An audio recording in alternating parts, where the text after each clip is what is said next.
Millennium.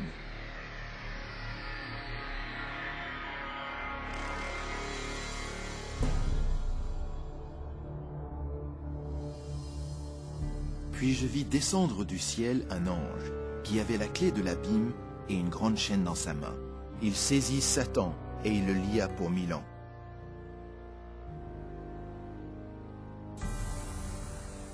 Entourés par le monde qu'ils ont ruiné, Satan et ses anges se retrouvent liés à la terre pour 1000 années. Ils sont emprisonnés sur cette planète sombre, déserte et abyssale. Seul avec ses démons, Satan doit attendre et méditer sur sa punition future.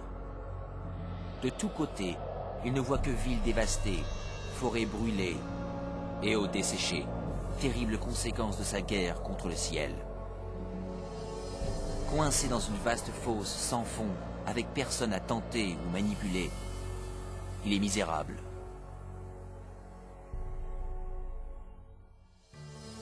Et je vis des trônes, et à ceux qui s'y assirent fut donné le pouvoir de juger.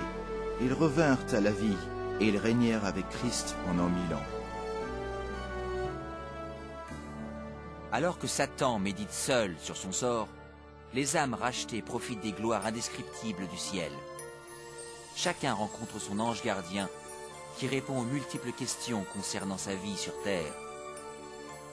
Puis Dieu, dans un acte ultime de révélation, les invite tous à participer au jugement des âmes perdues en ouvrant leur dossier.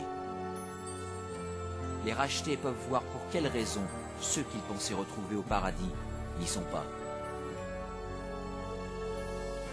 Les pensées les plus secrètes des égarés sont clairement exposées et le voile est levé sur leur bataille spirituelle. Les actes et motifs des anges déchus sont clairement visibles. La transparence de Dieu est à ce sujet remarquable. Comme Paul l'annonce dans le premier épître aux Corinthiens, chapitre 6, verset 2, les sauvés participent au jugement des âmes égarées. Avant qu'un seul pécheur soit puni, son dossier est revu par des humains comprenant les difficultés de la vie sur terre. Tous les maux et les faits des âmes perdues sont pesés devant la parole de Dieu. La justice de leur sentence est confirmée et l'ampleur de leur punition déterminée.